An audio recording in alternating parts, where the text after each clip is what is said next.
지금도 기억이 나요. 그 집에서 제가 50만원, 50만원씩 3번을 계약을 더 했고요. 몰라 그래요?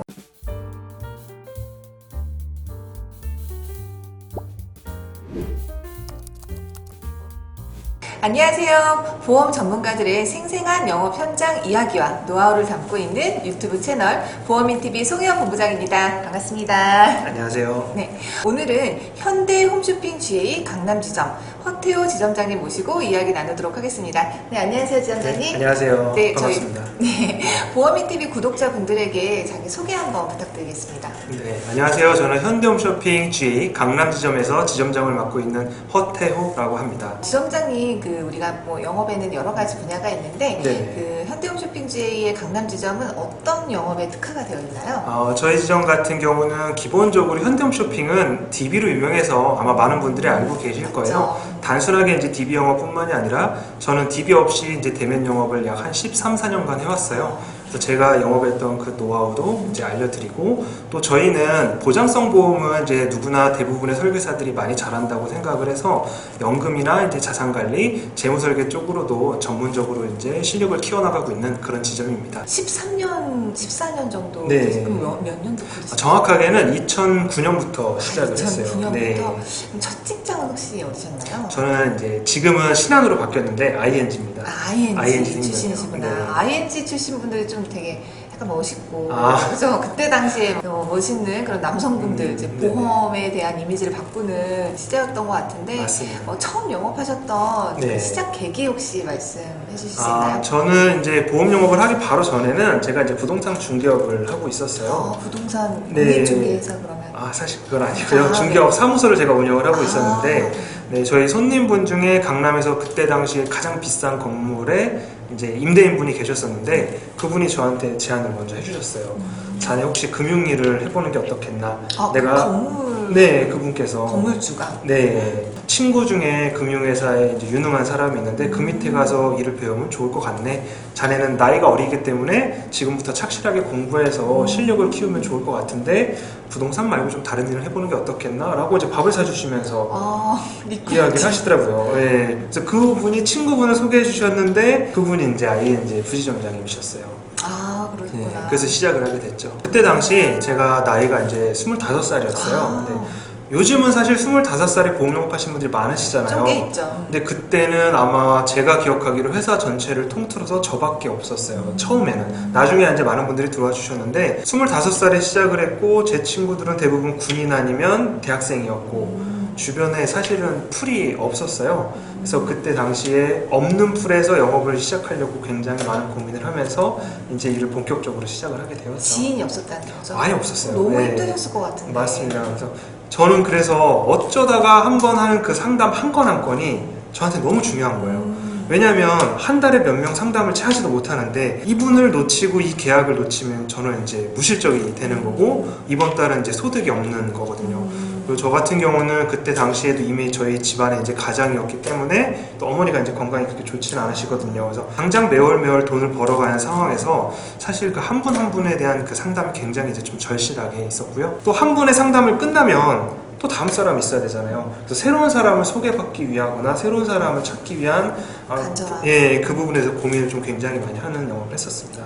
그러면 그런 고민을 어떻게 혹시 해결하시면서 이렇게 성장을 하시게 된 건가요? 일단 제가 이제 25살에 나이가 비슷한 사람을 만나게 되면 당시에 보장성 보험료가 지금 기억하기로 한 7만원, 8만원 비싸야 한 10만원 정도밖에 되지 않았어요. 근데 이제 잘 아시겠지만 한 7에서 10만원 정도의 보험 한 건으로는 정말 소득이 얼마 안 됩니다. 근데 한 달에 저는 뭐 끼케야 한 두세 분 정도의 고객 만나는 게 처음에는 일반적이었기 때문에 그럼 두세 명의 사람을 만나서 내 소득을 높이는 게 뭘까? 라고 이제 고민을 하게 됐고요. 제가 내린 결론은 한 사람한테 확실한 신뢰를 얻어서 단순하게 뭐 종신보험, 실비보험 하나를 계약하는 것으로 끝나는 게 아니고 이분의 저축 전반에 대한 것도 다 가져오고 주택화재도 가져오고 뭐 연금도 가져오고 이분이 한마디로 저를 통해서 할 수 있는 모든 금융과 관련된 거는 내가 다 가져와야 적은 인원, 적은 고객으로 내가 원하는 이제 소득을 올릴 수 있다라는 결론에 이제 이르렀어요. 그렇다 보니까 한 분 한 분 상담을 할 때 가급적이면 상품이나 이렇게 간단한 보장성 보험 상담 한 건으로 끝나는 것이 아니라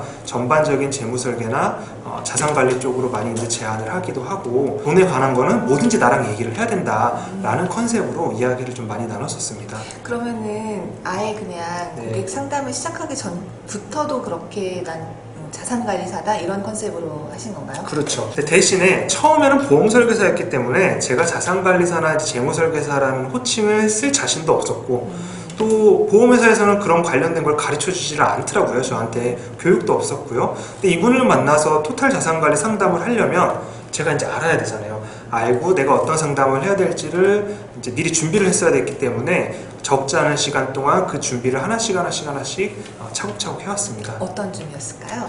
예를 들면 이제 모든 분들이 다 알고 계시는 투자권유 대행인 등록. 저는 이제 거의 처음부터 이 일 시작하면서부터 자격증을 취득을 해서 이제 시작을 했었고요. 제가 이분에게 상담을 해주려면 어떠한 프로세스로 가야 되는지, 또 툴은 어떻게 가져가야 되는지, 그리고 이제 이거는 조금 다른 얘기입니다만 이제 기승전결이 있어야 되잖아요. 우리가 상담을 하려면 기승전결은 어떻게 할 것인지, 그리고 마지막으로 제가 어떠한 이 컨설팅에 대한 솔루션을 제안을 했을 때 이 솔루션이 과연 누가 봐도 합리적인가, 누가 들어도 그렇게 해야 된다라고 타당성이 느껴지는가에 대해서 고민을 많이 했어요. 이게 제가 이렇게 말하면 너무 이렇게 뭐라 그럴까 구체적이지 않은 답변이지만 실제로 저는 그때 당시에 그래서 여러 가지의 경우를 이제 미리 예상을 해서 제가 하나씩 준비를 했고, 그 준비한 솔루션을 갖고 계속 가다듬으면서 좀 더 이제 세련된 모습을 갖춰 나갔었죠. 그래서 이제 실제로 제가 이제 뭐 좋았던 사례를 좀 소개를 해드리면, 신입 때는 아니었고요. 나름대로 이제 고민을 열심히 해서 이제 어느 정도 좀 실력이 있다라고 전문가다. 그때 좀 자신이 있었을 텐데 이관을 받았었어요. 계약 이관을? 근데 이관 받은 그쵸.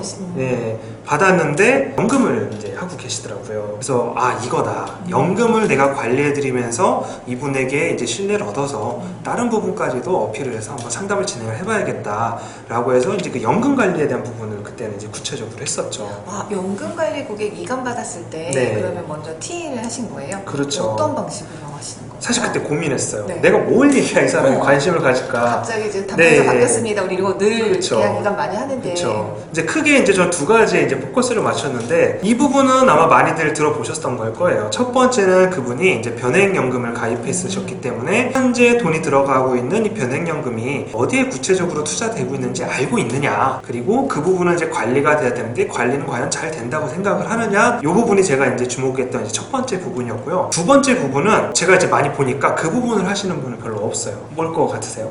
잘 모르겠어요. 뭐냐면요, 내가 불입하는 이 연금으로 나의 노후에 예상 연금이 어느 정도 될 것이며, 반대로 필요하다고 생각되는 그 연금을 받으려면 지금부터 저축을 어떻게 나가고 얼마를 불입해야 되는지 그 부분에 대해서 설명을 해주겠다라고 했었죠. 연금 자산 관리 전문가 컨셉으로 갔네요. 맞습니다. 변액연금 이관 받으시는 고객님한테 이제 꿀팁 되실 것 같아요.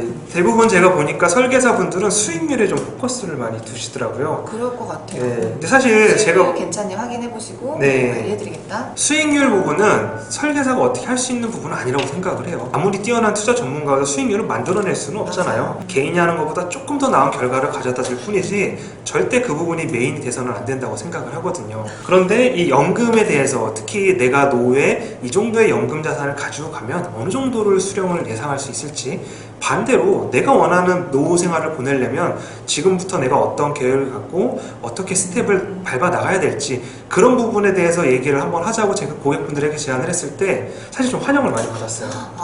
제가 왜 이런 거를 좋아하세요? 라고 고객분들에게 여쭤봤더니, 나는 이런 얘기를 사람들하고 하고 싶었는데 설계사에게 연락을 하면 첫 번째로 종신보험 자꾸 종신보험으로 30만원, 50만원, 100만원 하는 것만 권하더라. 근데 나는 그걸 얘기하고 싶은 게 아니라 나의 노후에 대해서 얘기를 하고 싶은데, 많은 설계사들이 이제 내가 원하지 않는 상담을 자꾸 유도를 하기 때문에 이런 걸 찾았다. 고객의 니즈는 연금 쪽에 포커스인데 수익률만 강조하거나 뭐 다른 상품 권유만 하거나 이런 경우가 많죠. 특히 이제 수익률을 강조를 했던 경우는 반대로 관리하다 깨지는 경우도 많아요. 수익률이 항상 잘 나올 수는 없거든요. 근데 애초에 그 부분이 포커싱이 돼서 고객과 상담을 진행을 했다면 수익률이 안 나오면 어떻게 해, 그 다음은. 나의 이미지도 깎아먹고 고객도 실망하고. 그런데 이제 연금 자산으로서 노후 설계로 들어갔을 때는 수익률은 좋았다 나빴다 할 수 있다는 걸 전제로 하거든요. 그럼 이제 연금을 추가를 받는 건가요?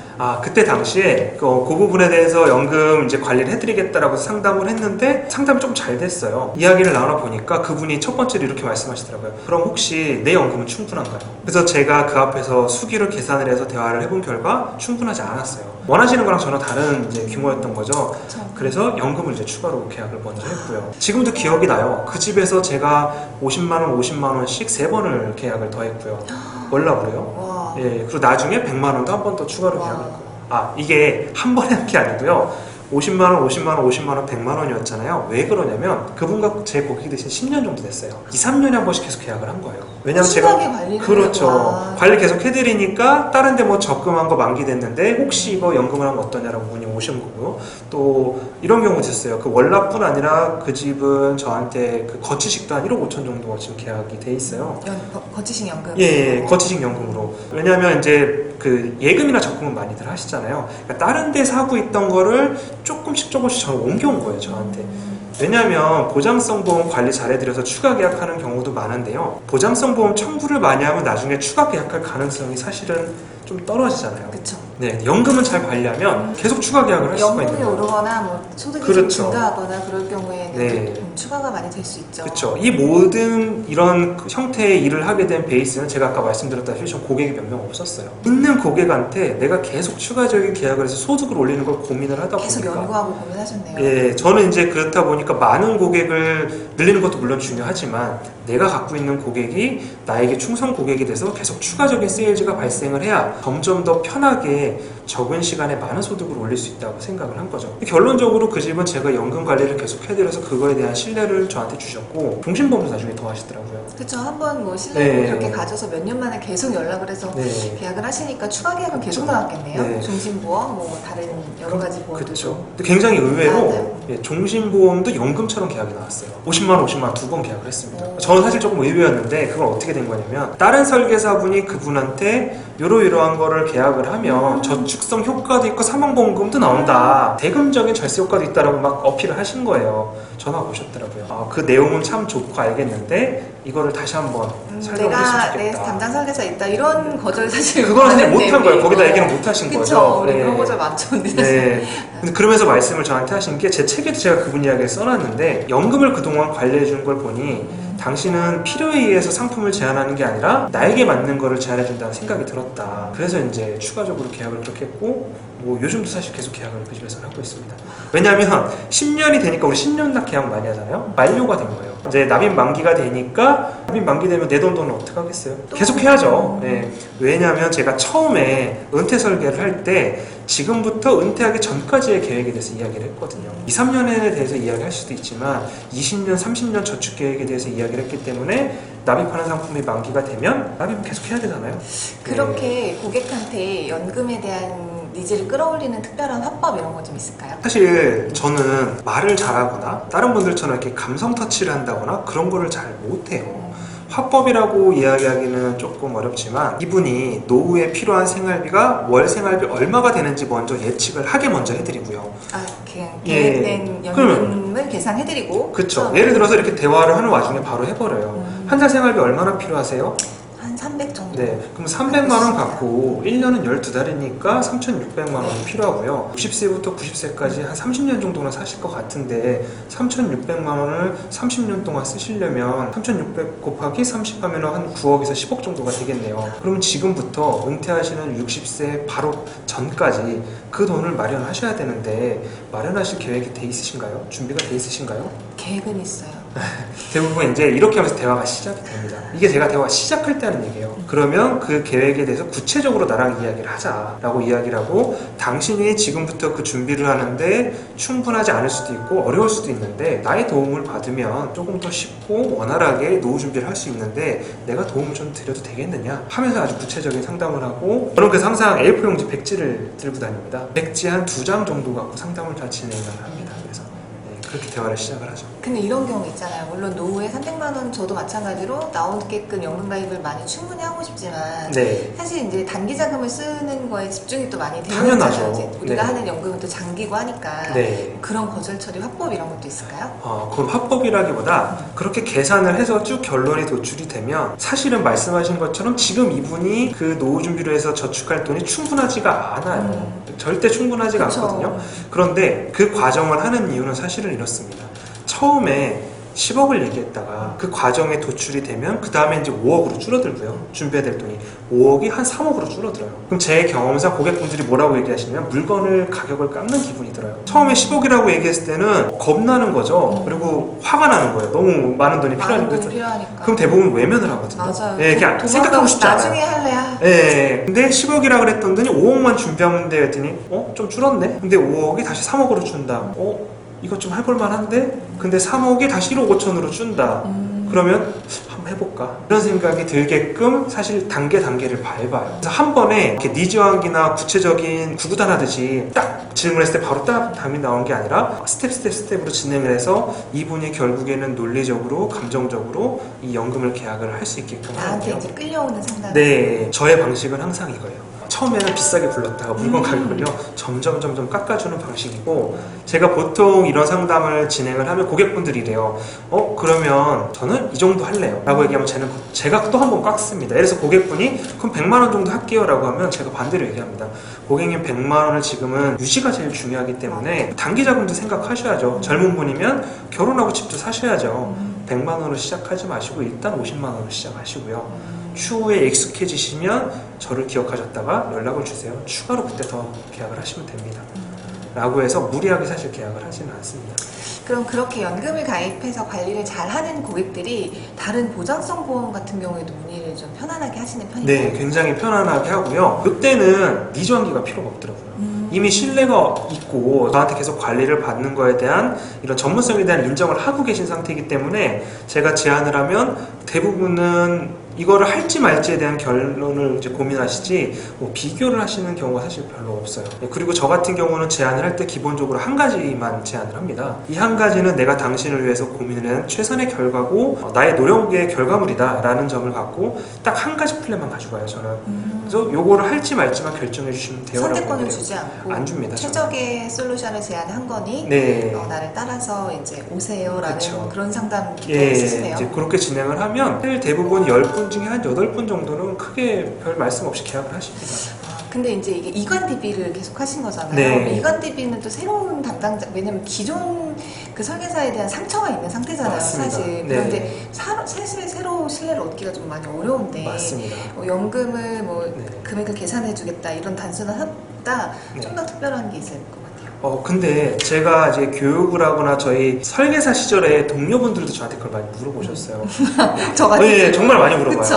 너 사람은 비슷한 게 다 네. 비슷해. 거짓말 하지 궁금한 마. 게 그거 말고 너의 특별한 필살기가 있을 거야. 그러니까 있을 것 진짜 같아요. 많이 물어보거든요. 사실 없어요. 아 진짜요? 네. 똑같은 연금 DB 다 봤는데 네. 근데 이게 왜 그러냐면요. 드릴게요라고 해서 이렇게 네, 다 찍으셨어요. 그거를 실제로 그 대화를 하는 과정을 한 번 했어요. 한 번에 신뢰가 나한테 100% 온 경우는 많지 않습니다. 근데 그게 지속적으로 이루어지면 이분들이 신뢰를 하고요. 두 번째로 한 번 그렇게 설명을 제대로 해놨어요. 그런데 지금 당장 그거에 대한 어떤 니즈나 신뢰성이 안 생기더라도 살다가 보면 그런 일이 생겨요. 아니면 관심 가는 시기가 분명히 생깁니다.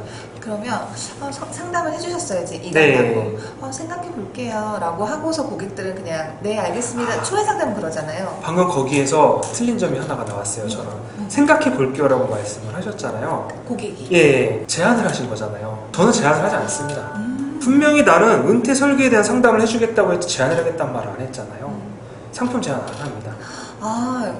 팁이 있었네요. 네, 안 해요. 그러면 초회 상담을 가서 네, 일부러 안 합니다. 왜냐하면 이분이 머릿속에는 얘가 오면 분명히 그쵸. 나한테 뭔 권할 거야. 맞아. 이런 생각부터 하고 방어복부터 치고 맞아요. 아까 제가 고객분들 만나서 차례대로 이야기한다고 했잖아요. 처음엔 대부분들이 이래요. 얘기해봐. 뭐 하면 돼. 맞아요. 그리고 이제 고객 이러면서 말씀해보세요. 거의 한 10분 중에 7분, 8분은 그러시는 것 그 같아요. 벽을 깨기가 어렵잖아요. 네, 그래서 그때 아까 제가 말씀드린 대로 질문을 하면서 대화를 해서 은퇴에 대해서 쭉 이야기를 하는 거예요. 거기까지만 하고 돌아옵니다. 첫 회 상담은 그쵸, 첫 번째는 그렇게 해요. 고객의 지금 현재 상태에 대한 것만 파악을 하고 네. 그러면 그냥 상담해드리겠다라고 하고 뭐 지금은 은퇴에 대해서 어떤 계획을 갖고 계시나요? 이런 상태인가요? 네. 재무 상태는 이러신가요? 그렇게 하고 그냥 네, 그날 진짜 그걸로 끝냅니다. 마무리 인사는 어떻게 하고 있는 거예요? 그냥 인사하고 와요. 다음에 또 뵙겠습니다. 그리고 그냥 옵니다. 이제 신기하죠. 근데 대부분들 그래요. 무언가 상품 제안을 해야 계약을 하지 않겠냐라고 하는데, 자, 거기서 일단은 제가 상담을 했지만 사실 FF를 받았어요. FF를 받고 오시는 거예요? 예, 받아와서 팩트 파인딩을 구체적으로 뭐 예를 들면 이렇게 조사하듯이 한 건 아니지만 그 대화를 하는 과정성에서 숫자적인 FF도 있지만 이분이 어느 정도의 관심이 있나, 사실은 관심이 있는데 표현을 못 하시는 분인가, 아니면 내가 지속적으로 가르쳐 드려야 될 분인가, 이러한 고객 분류를 하는 작업을 그날 하는 거죠. 어차피 이관 고객 한 분만 만나는 건 아니잖아요. 그렇게 해서 여러분들의 이관 고객분들을 만나면 돌아와서 저는 그분에 대한 메모를 꼼꼼하게 해서 고객 분류를 해야죠. 이분은 내가 지속적으로 정보를 보내드려야 될 사람, 이분은 바로 제안을 해도 될 사람, 다음번에 이런 식으로 나눠서 세분화해서 영업 방식을 다르게 해야죠. 제가 너무 급했네요. 예, 그리고 이제 그런 경우도 질문도 많이 받아요. 연금은 어떻게 계약을 하나요? 라는 설계사분들이 또 질문 많이 해주시거든요. 네, 첫 해는 고객이 팩트 파인딩을 얻는 걸로 소외 상담을 했어요. 네. 두 번째 스텝. 예, 그 대부분은 아까도 제가 말씀드렸던 것처럼 저는 많지 않은 고객을 갖고 계약 확률을 높여야 됐잖아요. 그쵸. 근데 왜 보험회사에는 RP라는 게 우리는 존재를 하잖아요. 그쵸, 네. RP를 갖고 고객분들에게 연습 제안을 하는 걸 많이 하시는데 저는 조금 생각이 다른 거예요. RP라는 건 대부분 일반돼 있어요. 근데 사람의 취향은 정말 제각각입니다. 그러면 그 취향이나 사람 유형에 맞게 여러 가지의 나는 RP를 갖고 있어야 되는 거죠. 굳이 표현을 하자면. 그래서 FF를 받고 돌아오면 그분에게는 다음에 이러이러한 거를 이제 내가 제안을 하거나 대화를 해야겠다라고 나만의 이제 RP가 준비가 되어 있어야 돼요. 그 부분은 사실 하나씩 제가 준비를 해오던 건데, 이분이 이런 스타일이다라고 하면 그 다음에 전화를 해서 말씀을 드려야죠. 예를 들면 제안을 해야 되는 사람이다. 사장님이 지난번에 저희 이야기 나눴던 것 중에 이러이러한 부분 때문에 고민이신 걸로 제가 기억을 합니다. 근데 관련해서 저한테 좋은 솔루션이 있는데 제가 한 20분 정도 제안 드려도 괜찮나요? 라고 먼저 얘기를 해요. 대부분들도 그렇게 생각을 해요. 먼저 그렇게 얘기하면 사람들이 거절부터 하지 않을까? 바쁜데요. 저 순간 그 생각했어요. 내가 네. 이러면서 받았다. 바빠요. 네. 근데 애초에 초회 상담이 조금 잘 돼 있거나 신뢰가 돼 있으면요, 바쁜데요라고 거절하는 비율이 현저하게 좀 줄어듭니다. 초회 상담 때. 네. 그러면 대부분들 이렇게 말씀을 하세요. 관심 있으신 분은 설명만 들어도 돼요? 라고 물어보세요. 네, 진짜 관심 있으신 분들. 근데 진짜 관심 없으신 분들은, 네, 진짜 관심 없으신 분들은, 근데 그 무슨 말인지는 알겠는데 뭐 지금은 좀 그렇네요 라고 거절을 해주세요. 근데 거절하는 분한테 자꾸 찾아가서 제안을 하는 건 제가 좋아하는 방식이 아니에요. 그쵸. 부담스럽고 되지도 않고. 그쵸. 사실. 니즈가 없는 사람한테 니즈를 끌어올리는 것보다 애초에 니즈 있는 사람을 한 사람이라도 더 찾는 게 저는 좋다고 생각하거든요. 초회 때 분류를 잘 해놓고. 그렇죠. 그러면 초회에 니즈가 없는 사람도 그냥 버리진 않으실 것 같아요. 안 버리죠. 그죠. 관리는 그렇죠. 그렇죠. 그래서 그 초회를 할 때도 또 물어봅니다. 그래서 이 사람이 도대체 어디에 관심이 있을 것인가. 근데 저희가 연금 상담하러 가겠다고 그랬지만 꼭 연금만 얘기할 필요는 없잖아요. 예를 들면 뭐 세금에 관심 있나, 투자에 관심 있나, 아니면 보장성 보험에 뭐 관심 있나, 부동산에 관심 있나, 관심사를 파악을 했어야죠. 그래서 돌아오고 나서 그거에 관련된 이슈들이 생길 때마다 연락을 해서 꾸준히 관리를 해야 되고요. 다만 그런 건 있어요. 처음에 바로 반응이 오는 사람하고 바로 반응이 오지 않는 사람하고 비교했을 때 반응이 오는 사람들의 숫자가 좀 작아요. 근데 그분들은 대신에 청약 확률이 굉장히 이제 높고요. 높죠. 반응이 적은 사람들은 그에 비하면 청약 확률이 조금 줄어듭니다. 그래도 지속적인 관리로 그럼요. 놓치지 네. 않고. 예, 그러면 제가 보니까 이런 것 같아요. 이분이 살다가 보면 결국은 연금에 대해 어느 날 관심이 갖는 날이 생겨요. 아예 없을 수는 없어요. 그래서 살다가. 평생 없을 수는 없으니까. 네, 그리고 누군가한테 제안을 받습니다. 근데 누군가한테 제안을 받으면 보통의 사람들은요, 똑똑하지가 않거나 이 분야의 전문가가 아니시면 이게 맞는 건가? 이게 진짜 좋은 건가에 대한 의구심을 갖게 돼요. 누군가한테 제안을 일방적으로 받았으니까. 그럼 이거를 제3자를 통해서 검증하려는 행동을 의외로 많이 합니다. 보장성 보험도 그렇잖아요. 우리가 제안했는데 뭐 친한 설계사 있다고 글로 가서 물어보기도 하고, 연금 쪽도 똑같아요. 제안을 받으면 이게 과연 나에게 좋은 상품인가 의문이 들 때 내가 생각이 나야 돼요. 네, 그래서 내가 생각이 나서 나한테 전화가 오게끔 만들어야죠. 그러면 이제 그 이후의 과정은 아마 여러분들이 더 잘 아실 거예요. 그렇죠. 계속 지방계획도 나오고 소개도 네. 나오고 네, 그렇겠네요. 그러면 이제 고객들의 연금을 주로 관리를 하면서 고객 발굴을 하신 건데요.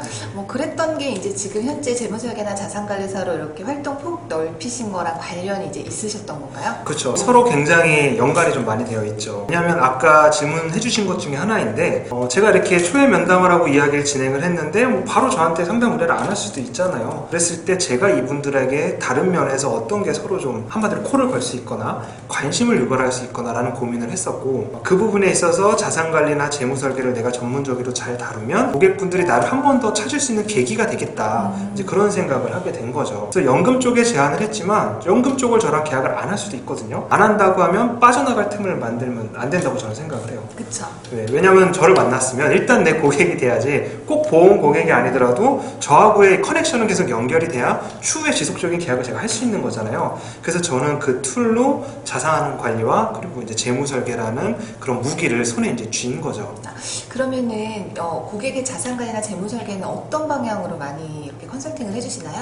사실 이제 개인마다 굉장히 좀 다른데요. 이 부분은 제가 지금 이제 연금을 전문으로 다루게 된 그 이유이기도 해요. 결과적으로 재무설계나 자산관리를 하면요, 마지막에는 은퇴로 귀결이 될 수밖에 없게 되더라고요. 그렇다 보니까 이런 말씀을 주변에서 많이 해주세요. 자산관리나 재무설계를 보험설계사가 하면 안 되는 거 아니야? 이런 얘기들도 많이 해주시는데, 결과적으로 이 자산관리의 마지막은 은퇴로 귀결이 되는 거고, 은퇴는 결국 연금이랑 또 관련이 있잖아요. 그래서 보험설계사들이 이 두 가지 무기를 손에 갖고 있으면 굉장히 이제 경쟁력이 있다라고 저는 이제 생각을 한 거죠. 맞아요. 이게 사실 뭐 지금 당장 자산을 불리는 것도 중요하지만 은퇴 설계라든지 우리가 하고 있는 사실 보장성, 돈을 지키는 것도 어떻게 보면 자산 관리가 될 수 있으니까 역할이 굉장히 중요할 것 같은데요. 그러면 현재 그렇게 계속 자산 관리 쪽으로 영업을 하고 계시는데요. 네. 지금 교육도 그렇게 조직원들 전부 다 그렇게 자산 관리 쪽으로 활동을 하시는 건가요? 네, 맞습니다. 물론 이제 커리큘럼을 짜서 이런 교육을 했을 때 효과도 좋지만, 또 자산 관리라는 부분은 이제 지속적으로 내가 실력을 올려야 되는 게 필요하거든요. 그래서 저희 같은 경우는 매주마다 제가 이제 경제나 투자 관련된 이슈를 포함을 해서 보험업계의 새로운 소식들도 전달을 하면서, 반대로 이 경제나 투자 시장은 매일매일 변하거든요. 그쪽에 관련된 내용도 업데이트를 해주고요. 이게 재료만 있으면 또 안 돼요. 가공을 해서 우리는 요리를 할 줄 알아야 되잖아요. 그 하나의 이슈를 고객들에게 어떻게 어필해야 되는지, 또 어떻게 제안을 하면 좋은지에 대한 것도 주 2회 정도를 제가 계획을 해서 매주 교육을 하고 있습니다. 근데 사실 자산 관리나 재무 설계라고 한다면 좀 어려워하는 그런 신입분들도 많지 않으신가요? 맞습니다. 그래서 신입이면 사실 처음에 조금 어려울 수는 있어요. 그런데 이 직업을 짧게 2, 3년 하고 말 거다라고 하면은 사실 어려워하실 수는 있는데요. 저는 앞으로 우리나라는 이 자산 관리와 재무 설계를 잘 다루시는 분들이 시장에서 굉장히 두각을 나타낼 거라 생각을 해요. 특히나 연금 시장 같은 경우는 제가 이 일을 처음 시작했을 때 연금에 주목한 이유처럼 많은 설계사분들이 별로 관심을 갖고 있지 않습니다. 그렇다 보니 블루오션이에요. 그쪽은 경쟁이 치열한 레드오션이 아니라 설계사들이 별로 관심 두지 않는, 고객들에게 내가 조금 더 접근하기 쉽고 고객들 중에 많이 접해본 인원이 적을 정도의 그런 블루오션이기 때문에 앞으로 그쪽을 다루는 건 필수적이라고 생각을 해요. 그래서 조금 어렵고 복잡하게 느껴지실지라도 차곡차곡 실력을 쌓아나가면서 내 경력이 이제 쌓이는 만큼 내 실력도 좀 커져야 된다고 생각을 합니다. 그럼 자산관리사 허태호 지점장님의 특별한 앞으로의 계획 이런 것들 있을까요? 네, 있습니다. 아까 말씀해 주신 것처럼 많은 설계사분들이 이제 그런 형태의 영업을 발전시키고 싶다고 예전에 저한테 이제 많이 찾아왔었어요. 근데 그분들의 손을 제가 잡아주지 못했던 것은 그런 고객을 지속적으로 제공을 해줄 수가 없었기 때문에 사실 그분들을 전부 거절했었거든요. 그런데 지금 저희 현대홈쇼핑 같은 경우는 매월 안정적으로 꾸준히 DB가 공급이 되고 있기 때문에 이 DB 고객에게 자산관리와 연금 세일즈를 적극적으로 확대를 시키려는 계획을 갖고 있어요. 그러면 일반적인 보험 세일즈만 했을 때보다 조금 더 매출이 올라갈 것이고, 그런 인원들이, 정착 인원들이 저희 지점에는 많아질 것으로 현재는 기대를 하고 있습니다. 어떤 DB로 준비를 하시는지 여쭤봐도 될까요? 보통 알고 계시는 퍼미션 DB가 있고 저희는 이제 홈쇼핑 DB 이렇게 두 가지가 있어요. 그런데 이 두 가지는 기본적으로는 보장성 보험 중심으로 생성된 DB예요. 그렇게 생성된 그 DB의 고객들을 확보를 해서 연금 쪽으로 확대를 시켜놔서 추가 업셀링하는 전략을 저는 갖고 있습니다. 두 번째로, 그렇게 DB화 된다고 해서 고객분들 만나면 다 리모델링하고 다 상담 잘할 수 있는 건 아니잖아요. 그분들을 내 고객화 시켰을 때 하나의 무기로, 하나의 특징으로 연금을 상담해 드리는 것을 것을 조금 더 고객 확보의 수단으로서 활용하는 것을 현재는 계획하고 있습니다. 근데 좀 민감한 질문이기는 한데 지금 사실 홈쇼핑 DB에 대한 이야기가 되게 많잖아요. 그런가요? 금속법? 네네. 네. 근데 지금 현대쇼핑은 네. 그 방송을 하고 계시는 예, 거예요? 맞습니다.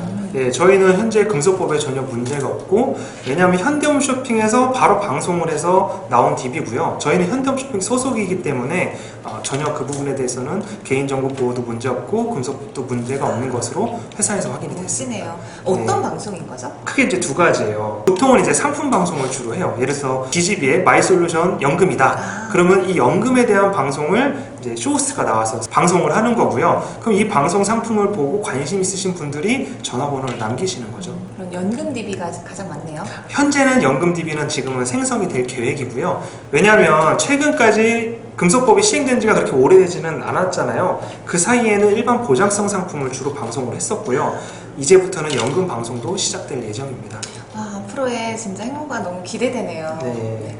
알겠습니다. 우리 연금 판매 전문가, 우리 연금 DB 전문가 또 허태호 지점장님 또 귀한 시간 내주셔서 너무 감사드리고요. 이 보험이 TV 구독자분들에게 오늘도 소중하고 좋은 시간 됐을 것 같습니다. 마지막으로 하고 싶으신 말씀 있으시면 좀 남겨주세요. 아까 말씀드렸던 것처럼 이 연금 시장은 설계사에게는 블루오션과 다름없고 소득을 1.5배, 2배로 올릴 수 있는 큰 무기라고 생각을 합니다. 방송을 보고 계신 설계사 동료 여러분들께서도 보장성 보험에 관심이 굉장히 많으시겠지만 연금도 한번 주 무기로 활용해 보시면 분명히 소득 증대에 굉장히 좀 도움이 많이 될 거니까요. 많이들 활용해 보셨으면 좋겠습니다. 앞으로 강의도 준비 많이 하고 계시죠? 네, 맞습니다. 강의 내용은 그럼 주로 어떤 건가요? 일단 기본적으로는 변액하분지 연금에 대해서 준비를 하고 있고요. 조금 더 심화 과정으로는 자산관리와 재무설계를 보험 세일즈에 활용하는 방법에 대해서 이제 준비하고 있습니다. 연금과 자산관리 전문가 허태호 지점장님 강의 우리 다음번에 또 기회가 되면 많이 또 참여해 주시고요.